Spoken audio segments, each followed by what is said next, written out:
A criação do mundo. Marlu Chaves.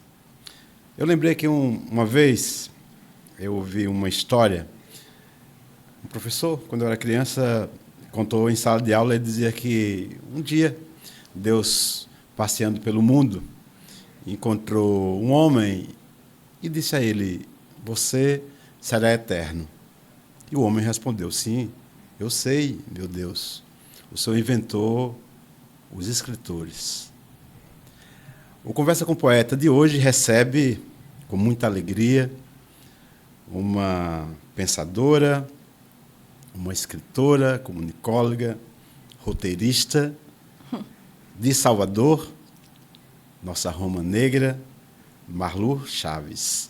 Olá, Prazer te receber aqui, Ivan, querida. um prazer é meu, uma alegria estar aqui no Conversa com o Poeta, que todo mundo que faz esse programa acontecer. E a você que vai assistir essa conversa de hoje, olá, uma alegria, muito grata, uma honra. Muito bem-vinda. Uma honra, Ivan. Eu queria que você falasse um pouco, primeiro, você escreve para crianças. Isso. Como é que foi sua infância? Me conta um pouco desse estar criança no mundo. Ai, maravilhoso. Maravilhoso e cercada de estímulos para eu me tornar o que sou. Né? Quando criança, a gente passava as férias. Quando não, no sítio do pai do meu pai, que é à beira do Rio São Francisco, cercada dos vizinhos que plantavam arroz. Isso em que cidade? Penedo, a Penedo? 1 hora de Penedo. Sim. Isso. Então, meu avô tinha um sítio, né? A 1 hora de Penedo, a gente ia de canoa, pra você ter uma ideia, até lá. Penedo, Alagoas. Alagoas.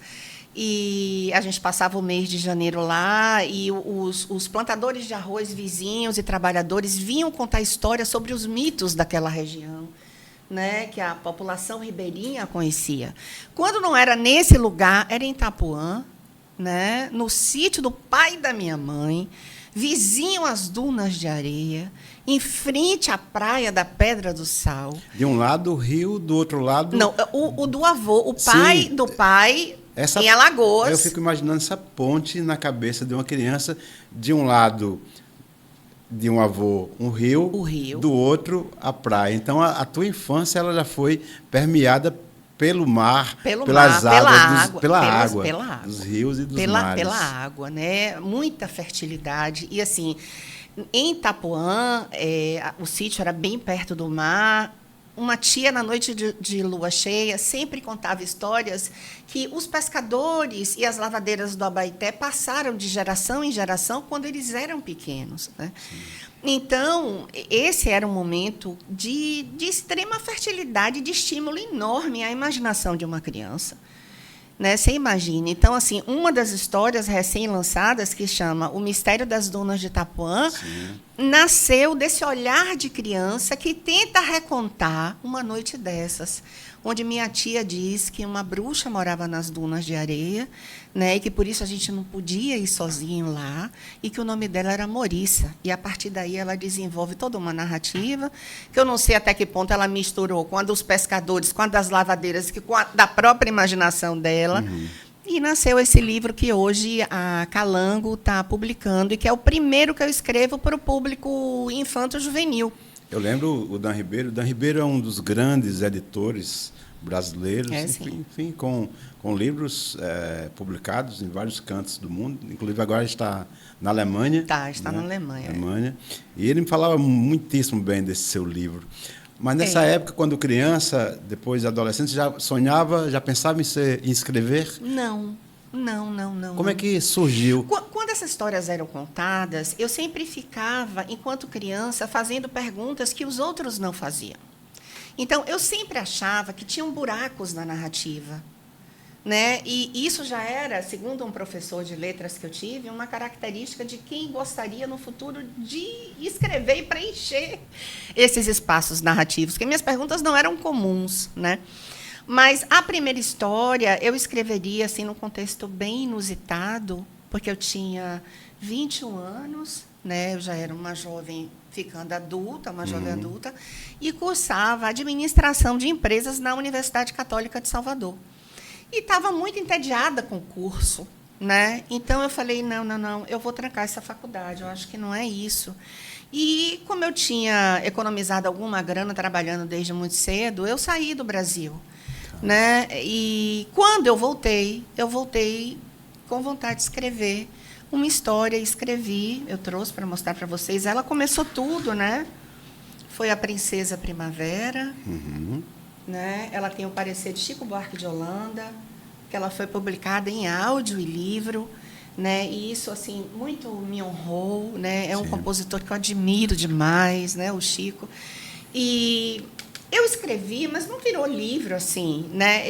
Eu virei para minha família, que quase caiu de costa, falou interna ela, né? Assim, eu falei, eu quero levar para o teatro.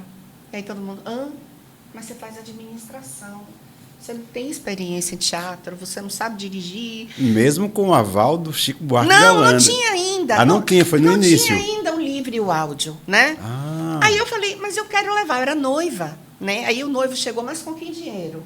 Aí eu falei, com do enxoval. Ele, oi? O noivo, pé no chão, né? E uma artista sonhadora, né? Dinheiro na mão é vendaval para realizar as produções que a gente quer. E aí eu levei para o palco, né? Fui escolhendo os atores, não consegui patrocinador. Você que produziu o espetáculo. Eu praticamente produzi, porque a princípio eu não tinha diretor, eu não tinha nada, e eu fui conseguindo. A Ângela Zanchetti, que era diretora da Fundação Cultural do Espaço X, da Biblioteca Central dos Barris, já ouviu falar dela? Sim, maravilhosa, claro. Ângela. Ela aceitou dirigir. O teatro, para conseguir a pauta, foi outro espetáculo, porque o diretor começou a me fazer um monte de pergunta. Você tem patrocinador? Qual a sua experiência? E minhas perguntas, assim, ele ia ficando branco, né? Falei, eu não vou conseguir esse teatro. Um teatro com capacidade para 2.500 pessoas. E o medo dele, eu não conseguir pagar a pauta. E que era muito provável. Com o meu portfólio, né? Eu não tinha experiência. Mas eu acho que...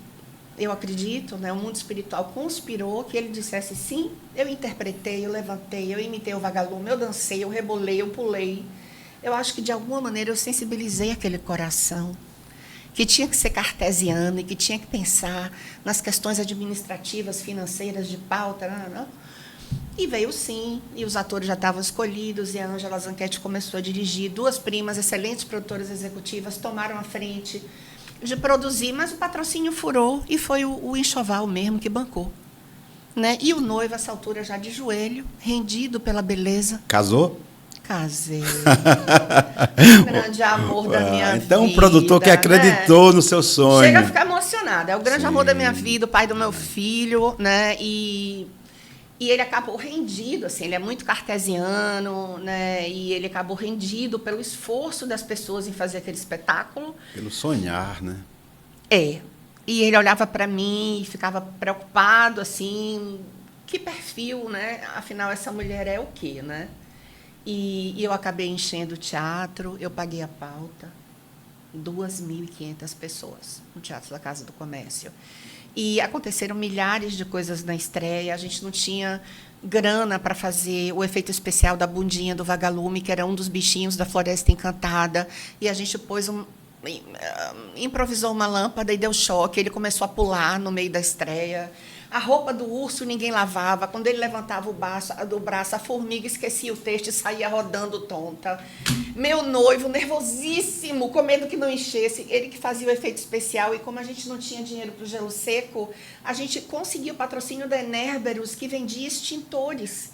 E era ele quem jogava o extintor no anjo. E ele estava tão nervoso que ele jogou o extintor no anjo, que pulava na floresta com tanta força, que o anjo entrou assim, olá, eu acho que eu sou um anjo. Então, assim, essa história, né, que marcou a vida de todo mundo, e todos esses atores, os profissionais que trabalharam, quando me veem, choram, se emocionam. Hoje são de diferentes profissões e me abraçam e choram. Princesa Primavera marcou a minha vida, Princesa Primavera marcou a minha vida. Então você começa a sua carreira na literatura, primeiro pela dramaturgia, no palco. No palco. No palco, Ivan. E assim, a gente deu tão certo que tinha um programa no Fantástico da Denise Fraga, não sei se você é de uma da geração deles, mas da nossa claro.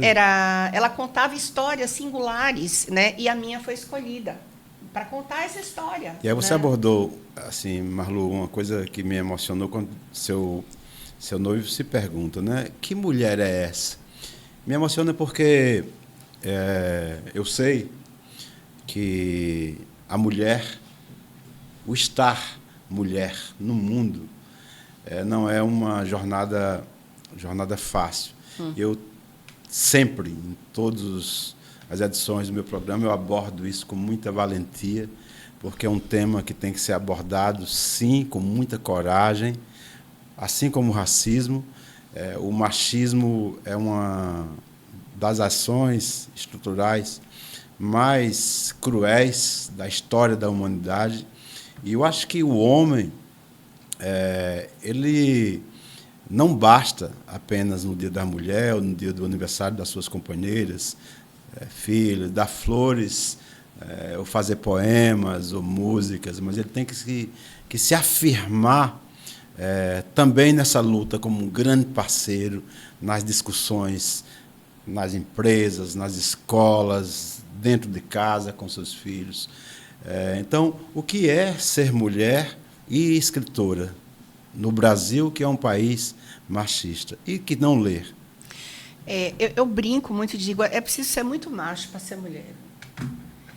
Eu brinco com essa frase, porque assim, eu vivi na pele a dificuldade de exercer vários papéis, estando no mesmo espaço físico, na mesma matéria, né? Ser mãe, ser mulher,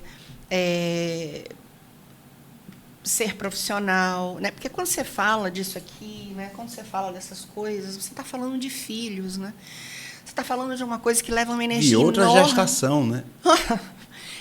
Desde a hora que você cria até a hora que você consegue viabilizar, né? Isso aqui é uma luta tremenda e que exige uma carga de energia, de dedicação sua enorme. Mas como é seu propósito divino, né? Ele te retroalimenta. Então, você vai... E alguma coisa te reabastece e você vai, né? Mas e o filho físico? E o marido? Que quer você bonita, que quer você amorosa, que quer você carinhosa, que quer você presente? Eu sei que foi uma brincadeira que você fez, né? Quando você diz é preciso ser muito macho. Macho quer dizer, é ser muito valente e ser muita... Não, mas eu acho que é preciso ser muita mulher. Ou basta ser mulher para ser macho, mulher, né? Macho dentro do conceito que essa expressão nos remete, né? E que a literatura vem usando já há algum tempo. Mas eu acho que a gente tem que o feminino... reconstruir, né, você manter o feminino numa sociedade patriarcal.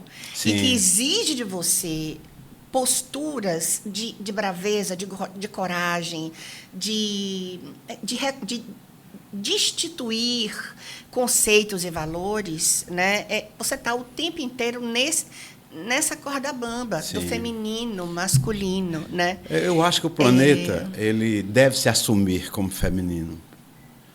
Ia ser bem legal. Eu tenho discutido muito isso com meus amigos nesse sentido, porque em todos os cantos do planeta que é regido pelo feminino é mais ético, se tem mais compaixão, se tem mais ternura, gentileza. Você falou uma palavra agora, compaixão. Amor. O mundo está precisando disso. Viu? Eu acho. Então, eu acho que o feminino ele já vem e ele se porta e existe nessa perspectiva.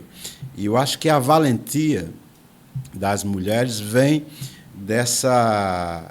do ser também mais generoso, né? Porque Sim. O mundo ele é muito barulho, né? As pessoas, para se imporem, gritam muito.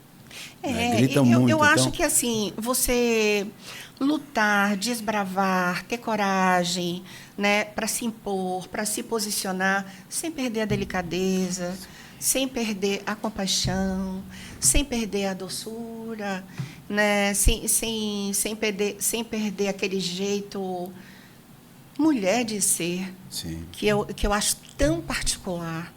Né? Tão sagrado, né? É sagrado, né? Deus é menino e é menina, né? Pepeu Gomes já cantava isso, né? Eu acho que é nesse equilíbrio que está essa beleza toda, né? Então, o meu noivo, ficamos casados muitos anos e tivemos nosso filho, nos separamos.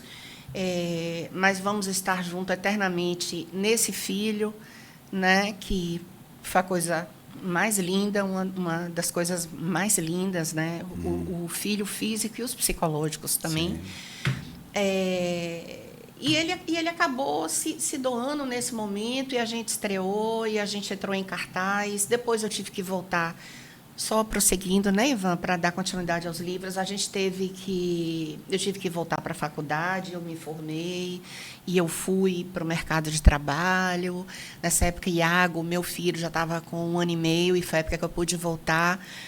E, nessa sequência da minha história, eu assumi um cargo de coordenação de marketing, que foi a área de administração que eu escolhi, que era a que mais conversava comigo.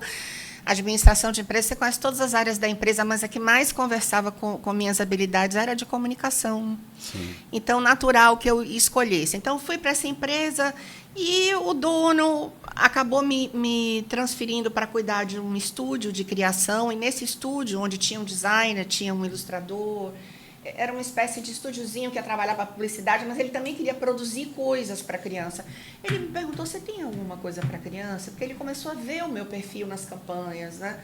Eu tenho. Aí eu peguei esse registro desse espetáculo que eu disse a vocês, que a gente filmou, né? A gente gravou a trilha. Parece conto de fada, mas não é. Ou é, a depender do ponto de vista, né? E como eu acredito em todas essas coisas, é conto de fada. Cheguei para ele, mostrei, né, o vídeo. Ele, no dia seguinte, me chamou e disse assim: eu já sei da nossa linha de produção qual vai ser o primeiro livro e qual vai ser o primeiro. Vai ser livre áudio. Eu falei: é mesmo? Qual é? A equipe estava curiosa, começando a empresa, né, uma empresa singular em Salvador. Imagine, um estúdio de criação que ia produzir livro e brinquedo para criança. É raro, né, Ivan? No nosso mercado. E aí ele falou: é Princesa Primavera. Eu falei: não acredito. Mágico. É mágico, cara. Cara, eu falei: como? Princesa Primavera que está aqui nesse filme? Ele: é, do teatro meu, ele é Princesa Primavera. E você vai supervisionar a equipe que vai criar isso para áudio. Na época, a gente não tinha internet, né? A gente não tinha nada em vídeo ainda que ele pensasse. O áudio ainda funcionava muito bem com criança. Sim. E a gente pagou uma fortuna, um dos melhores estúdios de Salvador, que trabalhava com publicidade, que era o Estúdio Zero, não sei se você já ouviu falar, do Marcos Balena, né? Um cara talentosíssimo, que eu quero um bem enorme, e apaixonada, porque foi meu colega de escola, amigo do peito.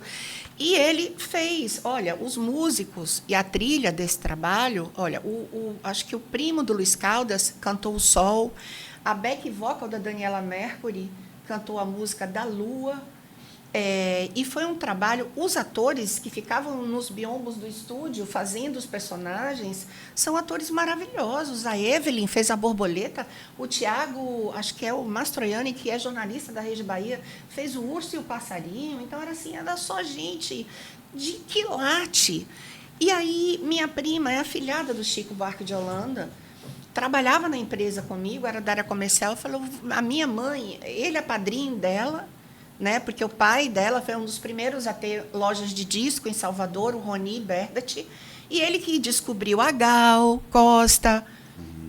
A gente vivia recebendo no sítio lá de Itapuã esses cantores. Então, ela tinha muito acesso ao padrinho, né? Minha mãe é madrinha.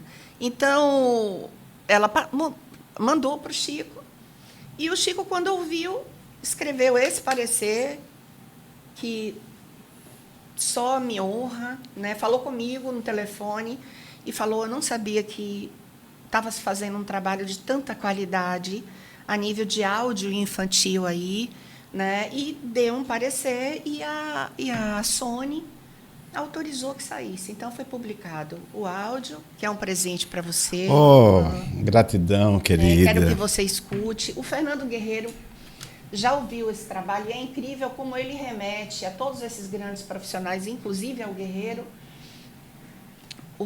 a coisa do musical infantil, que foi como ele começou. Tinha trilha, eu fui para estúdio gravar trilha, eu paguei, né? Então, assim, foi um trabalho muito sério. Você me permite? Adorei O Sol Doidão, com seus raios pichain. Princesa Primavera é uma historinha muito bem bolada, cheia de bom humor. As canções pegam de primeira, como é a lei no musical infantil, mas nem por isso soam banais. Até uma pequena valsa que me lembrou Tom Jobim, vou levar para meu neto. Depois eu conto o que ele achou. Chico Buarque de Holanda.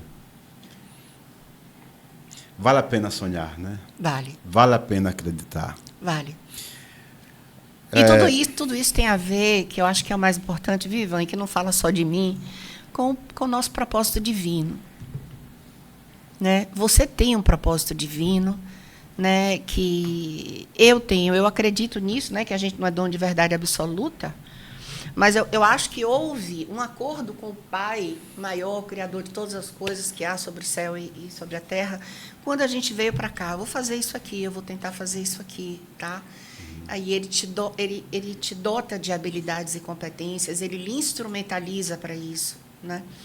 No meio do seu caminho terreno, existem missões tão nobres quanto a de cumprir o propósito divino, aquele que você fechou com o Paizão do céu, como, por exemplo, o de cuidar da família, de um filho, de se dedicar suas horas, deixar um pouco seus sonhos de lado para fazer determinadas outras coisas, tão nobres quanto essa. Mas eu acho que é isso que, quando você me falou do projeto Solidão Solidária, né, que não precisa ver os seus olhos brilharem, o brilho saía da sua voz. É o mesmo brilho que as pessoas me dizem quando eu falo de Princesa Primavera, quando eu falo dos meus livros. Né? Quando o seu olho brilha, ali está o seu propósito divino. A sua jornada. Né? A sua jornada. Ali está o seu Dharma. Porque o seu olho brilha, a sua alma grita, ela reconhece, né? E ela se faz reconhecer. Olha aquela alma ali. Olha o que ela veio fazer aqui. Né? Então, o apelo é esse, é você estar sempre se cobrando isso, né? E não sair do caminho, né? Que é uma das... Do caminho. É que eu disse, existem algumas funções, atividades que são tão nobres quanto o seu propósito divino e que você tem que sair um pouco para fazer, mas volta. Não se perde dele, né? Deixa no caminho os pãezinhos, como na casa de João e Maria, para você uma hora poder retomar o seu caminho. O Milton Nascimento, acho que é com Beto Guedes, me perdoe se não é com Beto Guedes, mas eu lembro muito bem do Milton Nascimento falando. Ele tem um poema que ele musicou que é lindo, que diz: abelha fazendo mel vale o tempo que não voou. Olha. Não é? É isso que você está falando. Isso. Você sai um pouco porque tem que fazer outras coisas, mas tem que voltar. Tem que voltar para o caminho. Tem que voltar, né? E se você não volta, o universo vem uma hora e te puxa. Ei! Uma amiga minha que estuda as ciências das vicas, das bruxas, celtas, enfim, ela diz: minha filha, não adianta fugir da sua vassoura. Hoje ela tem GPS, então você vai... Tem um monte de coisa para lhe encontrar. Você vai deixar a vassoura no canto, ela vai lhe catar aí. Ela vai atrás de você. Então, assim, eu acho... Você fala das bruxas, né? Assim, é importante, inclusive, nós que trabalhamos com comunicação e com a escrita, inclusive, desmistificar essa questão das bruxas que foram açoitadas, né, e demonizadas ao longo da história, né? A Europa branca, o que fez, a crueldade que fez com as matrizes africanas, né? E, enfim, eu acho que é preciso, e isso, quando você aborda esse tema, acho que é super importante. Né? A gente, inclusive para as crianças. E também aí te traz muita coisa do feminino, né? Do feminino, exatamente. Do feminino, né? Então, assim... A mulher, à frente do seu tempo, é bruxa. Sendo bruxa, é demoníaca. Pois é. Foi uma das formas que o sistema estrutural conseguiu para afastar o poder da mulher de todos nós comuns. Né? Então, mas eu acho que a escrita, né, o teu trabalho, né, lindo demais, ele também serve, né, está a servidão, né, nesse propósito de colocar a mulher no tempo e no lugar que ela merece. Que ela merece. Né? Inclusive, você recebeu um prêmio super importante, que foi o Prêmio Monteiro Lobato. Foi, Ivan. Foi uma homenagem, né? A Fundação Pedro Calmon, em 2009, ela sugeriu que as bibliotecas escolhessem cada uma um escritor que as representasse. E houve uma grande comemoração e homenagem em torno dessas escolhas na Biblioteca Central dos Barris.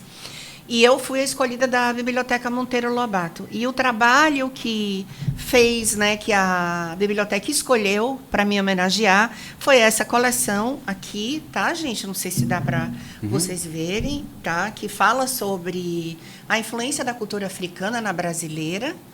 Eu tive a consultoria de uma grande especialista em matizes africanas, e foi um trabalho muito sério, né? Ele tem glossário, ele tem referências bibliográficas, e a gente fez todo o conteúdo segundo a cultura iorubá, né? Porque são muitas culturas que influenciaram a cultura africana aqui, né?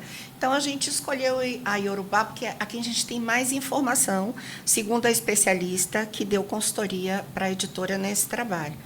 Então, a linguagem é ótima para crianças de 6 a 8, 9 anos. Então, você começa com a criação do mundo, que é uma lenda já conhecida em iorubá.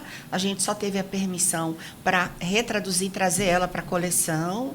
Tá? Depois você tem 3 livros que falam dos orixás, tá? Mas de uma maneira bem lúdica, bem acessível à criança, sem deixar de respeitar todos os respeitos das religiões, né, que trabalham, né, com os orixás. Depois você tem como eles influenciaram na nossa dança, como eles influenciaram na nossa culinária, né? Aí vem os mitos e lendas da cultura iorubá, lindo, belíssimos, traduzidos em histórias contadas de geração em geração, né? Que é como funciona, né, nas matizes africanas. A gente tem um livro também que fala um pouco sobre o sincretismo, né? Como nasceu o sincretismo, sobre a escravidão, sobre essa parte mais, assim, vamos dizer, histórica, né? Então, inclusive, ela finaliza com um jogo, né, para a criança mostrar o que aprendeu de maneira bem lúdica jogando. Uma coleção muito bem vendida, muito respeitada, que foi a que me rendeu a homenagem da Biblioteca Monteiro Lobato, presente para o Ivan. Está cheio de presente. Muito obrigado, gratidão. Muita gratidão. Nada, querido, eu que agradeço. Eu que agradeço. Vou ler com minha neta, Maria Flor. Vai ler. E olha que nome lindo, o nome que eu queria dar à minha neta. É mesmo? Maria Flor. Maria Flor é lindo demais. E é uma flor, Maria Flor é o meu tesouro. Diz que você voa é muito gostoso, né? Mas não vai dar tempo para a gente falar muito disso. Eu ando sentindo cheiro de neto, viu? É eu mesmo? tenho pedido. Aí eu disse, oh, meu Deus, tomara que seja verdade. Que eu ando sentindo cheiro de neto. Então, pode ser que esteja vindo por aí. Pois é. Me fala agora sobre daqui para frente. Falamos agora do teu presente. A gente parou em 2009, né? Parou em 2010. Eu queria falar um pouco o que é que está por vir aí, dessa cabecinha. Pois é, eu estou vivendo um momento muito especial,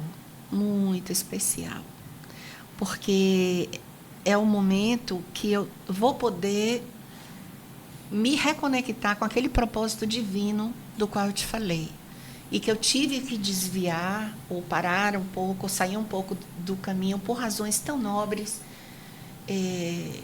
quanto é um propósito divino, mas agora, filho formado, muito integrado com a carreira dele, feliz, dando os próprios passos dele. Então, me sobra tempo para voltar a me dedicar ao meu outro propósito divino, porque um filho físico não deixa de ser um propósito divino também, que são os filhos psicológicos, né? E aí é aquela coisa de colocar a mão na massa mesmo, né? De estar tentando me conectar muito com a espiritualidade, com esse eu superior, né? E pedir que ele agora me guie. retomar a coisa das contações de história, de ir até o público, de chegar perto da criança, de fazer alguma coisa na internet que eu sempre quis e não tive tempo, até mesmo porque a nossa geração na internet é uma coisa muito recente, muito né? recente. Você é roteirista, inclusive, né? Eu sou roteirista, mas é uma outra área que exige muito de você, a gente tem poucas verbas, é uma luta grande, eu não sei o que é mais luta, se é a literatura, se é o audiovisual. Estou falando aqui com uma equipe que produz um programa maravilhoso desse, sabe o trabalho que existe por trás das câmeras. E a gente depende de editais, e a gente ficou mais de 4 anos sem nenhum incentivo de leis de audiovisual. Então, é fazer flor nascer de pedra, viu, irmão? E, então, assim, mas agora eu estou com tempo, graças a Deus ainda tenho saúde, né? Deus me deu a sabedoria para preservá-la, e me deu a graça de me ajudar a preservá-la. E vou retomar isso aí, né? 2 livros novos sendo publicados, que é Dulcinha, Formiguinha Zero Açúcar, né? Um livro que vai ajudar os professores a trabalharem a questão do respeito às diferenças, né? De combate ao bullying. Vai para uma linha de coleção de livros que trabalha isso, de uma editora do Sul, que é a Inverso, uma editora que já ganhou um Jabuti, uma editora muito séria, muito bacana.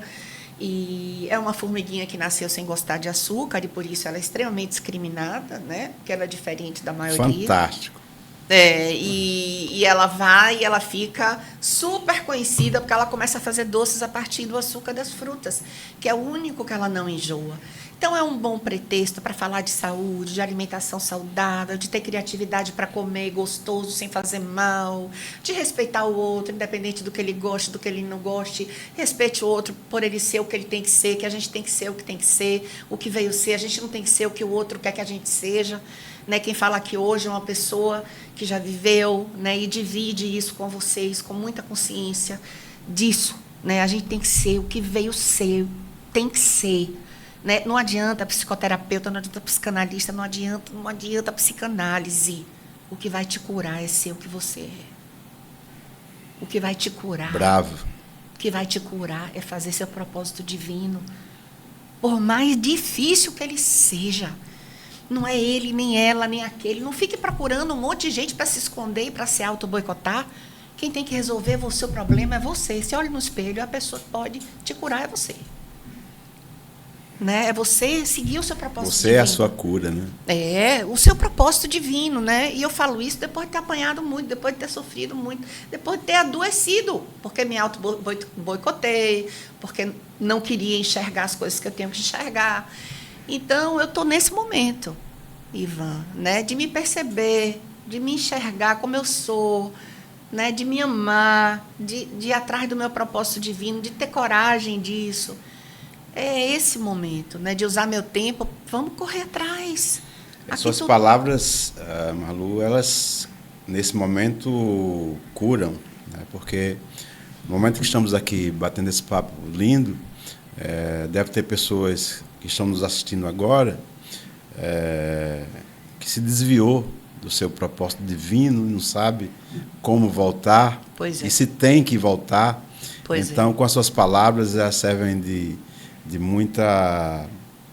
direcionamento, eu acho, né? Então, eu queria, nesse momento, inclusive, agradecer muitíssimo a essa equipe linda, né, de jovens tão talentosos. Almir é um jovem da comunicação brasileira, baiana, que temos a sorte de termos conosco, né, com meu diretor querido aqui, de muita competência, muito talento, né? O nosso produtor aqui também, Alex, e tenho muito a que agradecer, e a Secretaria da Cultura, porque a Secretaria da Cultura queria, nesse momento, agradecer muitíssimo por esse sagrado espaço aqui, Malu. Eu trago as pessoas que eu acho que são importantes para o planeta, que têm coisas a dizer para o planeta. Você é uma delas. Já trouxe aqui grandes artistas, pensadores, enfim, gente da comunidade que mudam a história do mundo. Então, queria agradecer muitíssimo à Prefeitura Municipal de Camaçari, à Secretária da Cultura, Márcia Tude, a Secretaria Municipal de Cultura. Inclusive, sugerir, vou fazer um pedido muito especial à secretária da Educação e a secretária da Cultura, duas queridas, que recebam a Marlu para bater um papo e conhecer esses livros, porque acho que esses livros aqui na rede municipal vão servir de alicerce, né, para mudanças estruturais. Né? Eu acho que quando você traz um livro desse, porque às vezes não apenas dizer, olha, não coma açúcar, a criança não vai entender. Né? Porque vê sempre os adultos, às vezes os pais, mas quando ela lê, né, e tem uma fundamentação, né? E ela vai entender porque ela vai se encontrar nessa história, né? Então, vou fazer um apelo aí. Eu agradeço a secretária da Educação e da Cultura receba a Marlu Chaves para bater um papo e vai ser muito Obrigada, especial. Ivan. E assim, eles já tiveram um primeiro parecer técnico de equipes de professores da Secretaria de Educação do município, e nesse momento está sendo analisado pela Secretaria de Educação do Estado, né?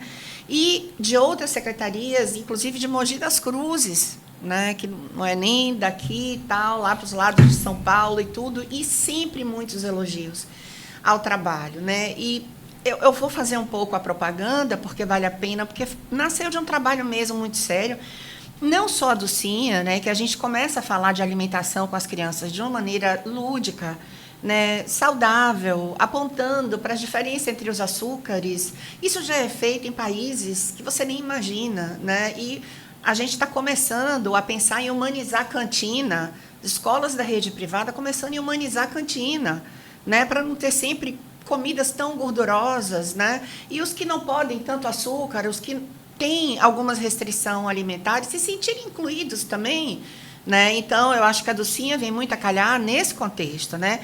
Mas esse aqui, olha, essa coleção que fala sobre valores, né? Ela nasceu em sala de aula, de laboratório feito por mim, que eu fui ajudar a implantar um projeto bilíngue numa escola particular em Salvador. E eu observei que os professores não tinham tempo, às vezes, ou dificuldade de abordar alguns comportamentos e ações que ajudam as crianças a se tornarem seres humanos melhores, humanizam as crianças, né? E daí nasceu, né? Eu vi que as crianças têm dificuldade em entender a diferença entre verdade e mentira, e quais as consequências disso para a vida delas, né? Eu vi que as crianças têm dificuldade em entender o que é dela, o que é do outro, o que eu emprestei, o que eu dei. E isso é muito importante para a formação de caráter, né? Para ela entender o que é meu, o que é do outro, o que é emprestar. Então, nasceu, né, a carrocinha de Guate, que fala disso e que, de maneira lúdica, ajuda o professor a fazer brincadeiras e jogos pedagógicos que vão inserindo para ela o que é meu, o que é do outro. A verdade e a mentira com o sapinho de verdade, é que eu não estou achando o sapinho de verdade aqui.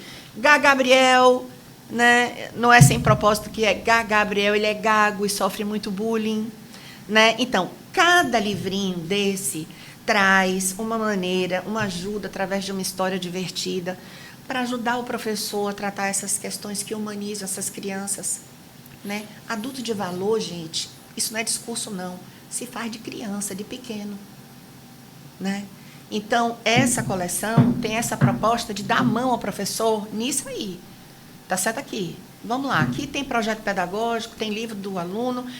No livro do professor, o senhor tem seu projeto pedagógico que sugere atividades, games, jogos, para você fixar o que o livro traz. Foi feito todo em cima das diretrizes do Ministério da Educação, do MEC, né? Letra apropriada, fonte apropriada, mais imagens que letra, porque aqui é educação infantil, né? São 7 livros. Eles têm sido bem elogiados. Marlu, nosso programa está chegando ao fim. Sim.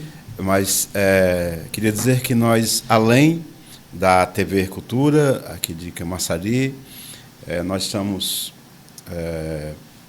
também em 20 países reproduzindo esse programa através da nossa teia, né, da rede do Teatro da Solidão Solidária, e para o Brasil através do nosso canal da Cultura, do município, e do Teatro da Solidão Solidária. Queria que você deixasse o seu contato, como é que faz para os prefeitos, prefeitas, secretárias e secretários espalhados pelo Brasil, que vão assistir esse programa, pode te contactar. Como é que faz para te achar? Sim, obrigada, Ivan. Olha, pode ligar para o meu celular, né, particular, privado mesmo. No caso da coleção de valores, né, pode ligar para o meu celular, é o 982604141. 71, né? DDD 71, né, antes do 9. Você repete mais devagar? Sim. 71 982604141, né, Marlu Chaves. Vocês podem entrar em contato comigo, tá? E no caso do Mistério das Dunas de Itapuã, que aqui eu estou falando, e das secretárias, os professores vão entender bem, ensino fundamental, tá? Pré-adolescentes, né? Mistura de mistério e humor, que essa geração adora no TikTok. Então, assim, ele fisga a criança do ensino fundamental na leitura e ela emerge nesse universo aqui do Mistério das Dunas de Itapuã, né? E a gente pode falar de pertencimento, mito urbano, a gente pode falar de geografia, de história. Itapuã foi berço de navios negreiros de resistência à escravidão. O Ilê de Balé é um bloco que fala disso em Salvador. Então, assim, você tem uma gama de caminhos para trabalhar, além da língua portuguesa, da literatura, de fazer essa criança curtir ler, porque é um gênero que fala a preferência, né? Esse aqui pode falar com o Dan Ribeiro, da Calango Editores, e pode falar também comigo, porque o Dan está sempre viajando muito. Podem ligar para o mesmo celular, 71982604141. Se quiserem um contato mais formal, tem o meu e-mail, né? Marlu, M-A-R-L-U, Metzger, é meio complicado, mas eu vou explicar, M-E-T-Z-K-E-R, Metzger, @gmail.com. Fiquem à vontade, vai ser uma honra ir até vocês e mostrar também a vocês esse trabalho. Muito obrigada. O Conversa com o Poeta chega ao fim. Muito com obrigada. essa roda, não é uma entrevista, é uma roda de conversa, né, de aprendizado, onde eu acho que quem está te assistindo agora aprendeu muito contigo e está aí seu endereço, seu contato, vai poder também te devolver, né, o que achou, enfim. Então, queria agradecer mais uma vez à Prefeitura Municipal de Camaçari, à Secretaria da Cultura e aqui a equipe da TV, meu beijo e minha gratidão eterna. E eu reforço todos os agradecimentos, e a você, Ivan, também em especial. Foi um presente ter te conhecido, viu? Foi um dos presentes desse meu momento de vida, e eu tenho certeza que você tem a ver com esse propósito divino também. Eu só estou tentando entender melhor. Tá bom. Já vou fazer para terminar, um convite, o Teatro da Solidão Solidária. Eu quero muito. Vai promover o Festival Mundial de Cultura da Paz. Ixi, que vai ser aqui na nossa cidade, em Camaçari, chega, fiquei e arrepiada. em Salvador, Fortaleza e São Paulo. Essa primeira edição. A segunda edição, que deve ser 2026, vai ser em Portugal. Mas quando? Nós temos Nós, na realidade, tivemos, e aí eu tenho que falar isso, 4 anos de trevas para a cultura brasileira. E agora as coisas estão começando a... Paulo Gustavo sai em 3 semanas. Exatamente. Ela sai em 3 semanas. Então, estamos agora, vamos ter uma reunião a semana que vem com a produção para ver a questão da data, né? E possivelmente ainda esse ano, mas se não for, é que o universo está preparando uma data que seja à altura do nosso propósito. Que seja na hora que tem que ser. Na hora que tem que ser. Que Deus me dê saúde para estar e participar e colaborar da maneira que vocês precisarem. Me coloco aqui à disposição sua para o que você precisar, do que eu puder contribuir. Um grande beijo, minha querida amiga e irmã de jornada artística, literária. Obrigada. Conversa com o Poeta chega ao fim. Gratidão a todos vocês que devotaram um pouco do seu tempo para nos ouvir. Um beijo no coração. Gratidão, Camaçari.